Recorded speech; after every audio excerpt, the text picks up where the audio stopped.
கோபம் சாந்தமாவது சமாதானமாவது. அல்லேலூயா. கர்த்தருடைய பிள்ளைகளே, தேவனுடைய வார்த்தை சொல்லப்படுகிறது, இந்த பூமியில சொத்து சுகங்களை நீ உன் விருப்பப்படி நீ பெற்றுக்கொள்ளணும்னா என்ன வேணுமா? சாந்த குணம்.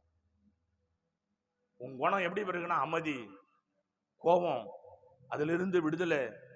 கோபத்தால ஆசீர்வாதத்தை பெற முடியாது. நமக்குள்ள கோபம் இருக்குமானா, நமக்குள்ள மூர்க்கம் இருக்குமானா, நமக்குள்ள பயங்கரமான சம்பவங்கள் இருக்குமானா, ஐஸ்வர்யம் நம்மிடத்துல சேராது.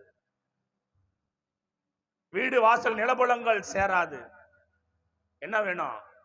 சாந்தம். நான் சொல்லல, வேதம் சொல்லுகிறது, ஆவியானவர் சொல்லுகிறார், சாந்த குணமுள்ளவர்கள் பாக்கியவான்கள், அவர்கள் பூமியை சுதந்திரித்துக் கொள்வார்கள்.